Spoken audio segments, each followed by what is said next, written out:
Баршаларыңызға сәлем достар, менің каналыма қош келдіңіздер. Бүгін сіздермен өте дәмді болып шығатын галета жасайтын боламыз. Ал бастайық, ең алдымен ұнымызды елегіштен өткіземіз. Оның үстіне салқын сары майымызды теркадан өткізіп саламыз. 1 ас қасық қант, жарты чай қасық тұз, оның үстіне 5 ас қасық салқын су қосып, қолымызбен қамырымызды дайындайтын боламыз. Міне біздің жұмсақ қамырымыз дайын болды. Оны салафанмен орап, холодильникке жарты сағатқа қойып қоямыз. Енді галетаның салмасын дайындайтын боламыз. Бізге 1 қызыл алма және де 1 көк алма және 1 шабдалы қажет. Барлығын жақсылап тазалап, видеода көрсетілгендей етіп, бөліктерге бөлеміз. Холодильникке салған қамырымызды алып, видеода көрсетілгендей етіп жайып шығамыз.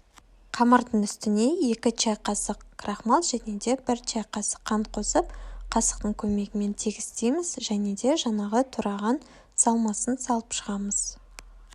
Барлығын видеода көрсетілгендей етіп салып шығамыз. Мен жан-жағына алманы салдым және де ортасына шабдалыны осындай бөліктерге бөліп қойып шықтым.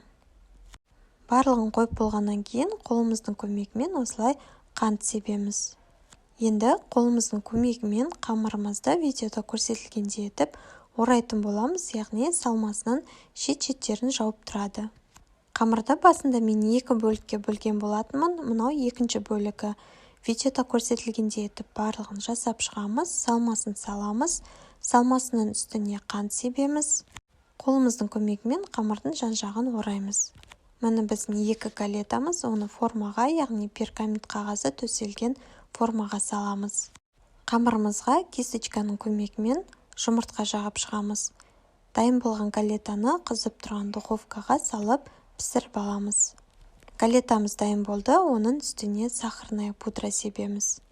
Осы рецептпен жасап көріңіздер, барлықтарыңызға ұнайды деген ойдамын. Ас болсын!